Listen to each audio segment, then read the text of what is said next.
എൻ്റെ പേര് സിബി. ഞാൻ ഇംഗ്ലണ്ടിൽ നിന്ന് സൺഡേ ഷാലോമിന്റെ പ്രേക്ഷകർക്ക് വേണ്ടി ഇവിടെ നിയമമാക്കാനായിട്ട് ചർച്ചകൾ നടക്കാൻ പോകുന്ന ദയാവധത്തെക്കുറിച്ച് നിങ്ങളുമായിട്ട് എൻ്റെ ഒരു എക്സ്പീരിയൻസ് ഷെയർ ചെയ്യുകയാണ്. ഞാനത് ചെയ്യാനായിട്ടുള്ള ഒരു കാരണം, കുറെ വർഷങ്ങളായിട്ട് പ്രായമായവരുടെ ഇടയിൽ ഞാൻ സോഷ്യൽ വർക്കറായിട്ട് വർക്ക് ചെയ്യുന്നതുകൊണ്ട് എനിക്ക് അതിനെക്കുറിച്ച് കുറച്ച് കാര്യങ്ങൾ ആധികാരികമായിട്ടൊക്കെ പറയാനായിട്ട് സാധിക്കും. എന്നാലും ഞാനൊരു സബ്ജക്റ്റ് എക്സ്പേർട്ട് അല്ല. ഞാൻ പറയുന്നത് എല്ലാം ഇതിൻ്റെ അകത്ത് നിങ്ങളുടെ ഒരു ഇൻഫർമേഷന് വേണ്ടി ഷെയർ ചെയ്യുന്നതാണ്. ദയാവതെന്ന് ഇവിടെ അതിന് കൊടുക്കുന്നത് പേര് ടെർമിനലി ഇൽ adult end of life bill, അങ്ങനെയാണ് പറയുന്നത്. അത് ഡിബേറ്റും ചർച്ചയും വോട്ടെടുപ്പും 29-ാം തീയതി നടക്കും. അതിനുശേഷം വീണ്ടും ചർച്ചകൾ ഉണ്ടായിരിക്കും.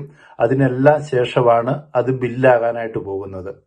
ഇതിനെക്കുറിച്ച് പല റൂമറുകളും കേൾക്കുന്നുണ്ട്. നേഴ്സുമാർക്കും ഡോക്ടർമാർക്കും പെട്ടെന്ന് സൂയിസൈഡ് ചെയ്യാം, ഹെൽപ്പ് ചെയ്യാം. അതിന്റെ അങ്ങനെയൊന്നുമല്ല. അതിനെക്കുറിച്ച് ഗവൺമെന്റിന്റെ ഒഫീഷ്യലായിട്ട് പറയുന്നത്, അവര് ഇംഗ്ലണ്ടിലോ വെയിൽസിലോ ഏതെങ്കിലും ഡോക്ടറുടെ അടുത്ത്, ഞങ്ങളിവിടെ GP എന്ന് പറയും, ജനറൽ പ്രാക്ടീഷണറുടെ അടുത്ത് 1 വർഷമായിട്ട് രജിസ്റ്റർ ചെയ്തിരിക്കണം. സ്കോട്ട്ലൻഡിന് ഇത് ബാധകമല്ല. സ്കോട്ട്ലൻഡിന് ഓൾറെഡി വേറൊരു ചർച്ച നടന്നുകൊണ്ടിരിക്കുകയാണ്. പിന്നെ അവർക്ക് സ്വയം തീരുമാനമെടുക്കാനായിട്ടുള്ള കഴിവുണ്ടായിരിക്കണം. They must have mental capacity. Mental capacity act ഇവിടെയുണ്ട്. അത് വളരെ കോംപ്ലിക്കേറ്റഡ് ആണ്. എന്നാലും ഓൾഡർ പീപ്പിളിനെ പ്രൊട്ടക്ട് ചെയ്യുന്നതിന് വേണ്ടിയുള്ളതാണ്. അവരുടെ വെൽബീയിങ്, പ്രത്യേകിച്ച് ഡിമെൻഷ്യ പോലെ മെന്റൽ ഹെൽത്തുമായിട്ട് സ്ട്രഗിൾ ചെയ്യുന്നവരെ സപ്പോർട്ട് ചെയ്യുന്നതിന് വേണ്ടിയുള്ളതാണ്. അതൊരു നല്ലൊരു മൂവ് തന്നെയാണ്. പിന്നെ അതുകൂടാതെ ഈ ദയാവധത്തിന് അപ്ലൈ ചെയ്യുന്നവർ 6 മാസത്തിനുള്ളിൽ മരിക്കുന്ന ഡോക്ടറുടെ സർട്ടിഫിക്കറ്റ് വേണം. അതുപോലെ 2 ഇൻഡിപെൻഡന്റ് ഡോക്ടേഴ്സിന്റെ സർട്ടിഫിക്കറ്റ്. അതുകൂടാതെ ഒരു ഹൈക്കോടതി ജഡ്ജിന്റെ ഒരു ഹിയറിംഗിന് ശേഷം മാത്രമേ സപ്പോസ് ഇത് ദയാവധം നിയമമായാൽ പോലും ഇതൊക്കെ ചെയ്യാനായിട്ട് സാധിക്കുകയുള്ളൂ. അതുകൂടാതെ doctors could prepare the substance and person themself മറ്റ് ടു സ്റ്റേക്ക് ഇറ്റ്. അതായത് ദയാവധവുമായിട്ട് ബന്ധപ്പെട്ട ഒരാളിപ്പം അതിന്റെ ഫൈനൽ സ്റ്റേജിലോട്ട് പോവുകയാണെങ്കിൽ ഡോക്ടർമാർ അതിനുള്ള മരുന്ന് പ്രിപ്പയർ ചെയ്ത് ആ വ്യക്തിയുടെ കൊടുക്കും. ആ വ്യക്തി തന്നെയാണ് എടുത്തത് അത് കൺസ്യൂം ചെയ്യേണ്ടത്, അല്ലെ കഴിക്കേണ്ടത്. അല്ലാതെ ഡോക്ടർമാരും നേഴ്സുമാരും നേരിട്ട് കൊടുക്കൂ എന്നുള്ളത് ഒന്നുമല്ല. ഇതിനെക്കുറിച്ച് പറഞ്ഞാൽ ആസ് എ വിശ്വാസി എന്നുള്ള രീതിയിൽ ഈ ഒരു നിയമം എന്ന് പറയുന്നത് ഒരു ഞാൻ പറഞ്ഞില്ലേ, ഒരു കൾച്ചർ ഓഫ് ഡെത്ത്, ഒരു മരണ സംസ്കാരത്തിന്റെ ഒരു പാർട്ടായിട്ടാണ് വരുന്നത്. കാരണം ദൈവമില്ല എന്ന് വിശ്വസിക്കുന്ന എത്തീസ്റ്റ് ആയിട്ടുള്ള ഒരു ഐഡിയോളജി എന്നാണ് ഇത് വരുന്നതെന്ന് ഇത് എന്റെ വ്യൂ ആണ്. കാരണം എന്ന് വെച്ചാൽ നമുക്കറിയാം, യോഹന്നാൻ 10:10 തോന്നി, ഞാൻ വന്നിരിക്കുന്നത് ജീവൻ നൽകാനും ജീവൻ സമൃദ്ധമായി നൽകാനുമാണ് വന്നിരിക്കുന്നത്. എന്നാൽ സാത്താൻ വന്നിരിക്കുന്നത് കൊല്ലാനും നശിപ്പിക്കാനും മോഷ്ടിക്കാനുമാണ്. കാരണം ആസ് എ കാത്തലിക്, അതായത് യെസ് ടു ലൈഫ്, ജീവൻ കൊടുക്കാനാണ്, നോട്ട് ടു ഡെത്ത്. നമ്മുടെ ഒരു ജീവിതം എന്ന് പറഞ്ഞാൽ ദൈവം ദാനമായി നൽകിയതാണ്. അത് എപ്പോഴ് തിരികെ എടുക്കണം, എപ്പോഴാണ് നമ്മുടെ ടൈം തീരുന്നെന്നുള്ളത് ഇറ്റ് ഈസ് ഹിസ്, ദൈവത്തിന് മാത്രം അതിനുള്ള ഒരു തീരുമാനം എടുക്കാനായിട്ടുള്ള ഒരു അവസരമാണ്. അത് മനുഷ്യന് അതിനുവേണ്ടി സാധിക്കുകയില്ല. പിന്നെ ഇതിനെക്കുറിച്ച് പറയുകയാണെന്നുണ്ടെങ്കിൽ ഇവിടെ ഒരു ഡിസബിലിറ്റി ആയിട്ട് ബന്ധപ്പെട്ട 100 കണക്കിന് ചാരിറ്റികളുണ്ട്. ഒരു ചാരിറ്റി പോലും ഇതിനെ സപ്പോർട്ട് ചെയ്യുന്നില്ല. അവർ പറയുന്നത് വൾണറബിൾ ആയിട്ടുള്ളവർ വളരെയേറെ ഇതിന് വിക്ടിം ആകാനായിട്ടുള്ള സാധ്യതയുണ്ടെന്നാണ് പറയുന്നത്. കാരണം മെന്റൽ കപ്പാസിറ്റി ഉള്ളവർക്ക് മാത്രമേ ഇതിന് എലിജിബിലിറ്റി ഉള്ളെന്ന് പറയുമെങ്കിലും മെന്റൽ കപ്പാസിറ്റി ഒക്കെ പലപ്പോഴും വേണ്ട രീതിയിൽ നടന്നെന്നിരിക്കുകയല്ല. അതുകൂടാതെ നമ്മൾ ഈ ഒരു അവസരത്തിൽ ഇംഗ്ലണ്ടിൽ ഇത് റൂൾ ആകുമ്പോഴത്തേനും അമേരിക്കയിൽ ഓറിയോൺ എന്ന് പറഞ്ഞ ഒരു സംസ്ഥാനത്ത് ഇത് ഓൾറെഡി ഉണ്ട്. അവിടെ ഏറെക്കുറെ ദയാവധത്തിന് വിധേയരായവർ ആദ്യം പറഞ്ഞത്, ഞങ്ങൾ ഇത് സമ്മതിക്കുന്നത് എന്തുകൊണ്ടാണെന്ന് ചോദിച്ചാൽ ഫാമിലിയുടെയും ഫ്രണ്ട്സിന്റെയും കെയറേഴ്സിന്റെയും ഒരു ആറ്റിറ്റ്യൂഡ്, ഞങ്ങളൊരു ബേർഡനായി, ഞങ്ങളൊരു ശല്യമായി, ഇനി നിങ്ങൾക്ക് ഇതല്ലാതെ വേറെ രക്ഷയില്ലെന്നുള്ളതാണ്. അതുകൂടാതെ നെതർലൻഡില് 8100 പേരെ ദയാവധത്തിന് വിധേയമാക്കി. അതിൽ ഏറെക്കുറെ 61 പേരോട് അവരുടെ കൺസെന്റ് ഇല്ലാതെ ഓവർഡോസ് കൊടുക്കുകയാണ് ചെയ്തത്. അതുപോലെ കാനഡയിൽ 10,000 ആൾക്കാരെ ദയാവധത്തിന് വിധേയമാക്കി. പലപ്പോഴും ഇതിന്റെ പുറകിൽ ഒരു കോസ്റ്റ് ഇംപ്ലിക്കേഷൻ ആണ്. കാരണം നിനക്ക് പൈസ ഇല്ലേ, മുന്നോട്ട് ഞങ്ങൾ ചികിത്സിക്കാനായിട്ട് വില്ലിങ് അല്ല, എന്നാലും ദയാവധം തരൂ എന്നുള്ള ഒരു അവസ്ഥയിലോട്ടാണ് കാര്യങ്ങളുടെ പോക്ക്. ഇത് മുന്നോട്ട് വരുമ്പോൾ ഇത് ഒത്തിരിയേറെ മിസ്യൂസ് ചെയ്യപ്പെടാനായിട്ട് ഇടയുണ്ട്.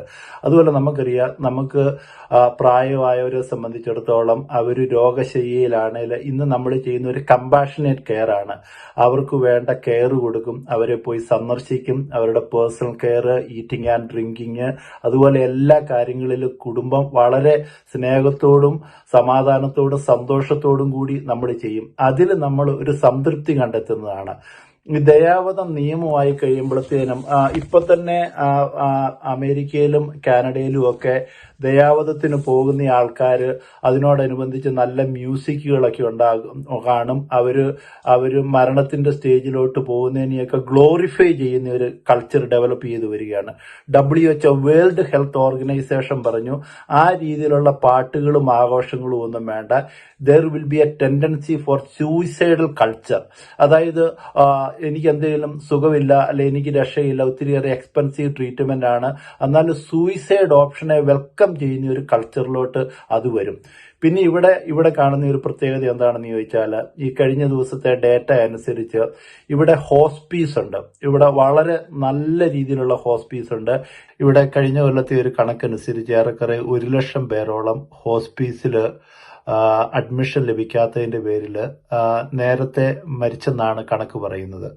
നമുക്ക് ഈ ദയാവധത്തിന് പകരം ഇതിനുവേണ്ടിയുള്ള ഞാൻ പറഞ്ഞില്ലേ, ഇതിനുവേണ്ടി ഒത്തിരിയേറെ കോസ്റ്റ് ചെലവാകും. കാരണം ഡോക്ടർമാരുടെയും മറ്റു പ്രൊഫഷണൽസിന്റെ ഒത്തിരിയേറെ ടൈം, കോർട്ടിന്റെ ടൈം എല്ലാം ഇതിനുവേണ്ടി സ്പെൻഡ് ചെയ്യുമ്പോൾ ആ ഒരു റിസോഴ്സസ് ഹോസ്പീസ് കൂടുതലായിട്ട് ഇവിടെ തുടങ്ങുന്നതിനും ഉള്ള ഹോസ്പീസിന് കൂടുതൽ സമ്പത്ത്, അതിനു വേണ്ട ഫിനാൻഷ്യൽ സപ്പോർട്ട് കൊടുക്കുന്നതിനും ഒക്കെ നമ്മൾ പരിശ്രമിക്കുകയാണ് വേണ്ടത്.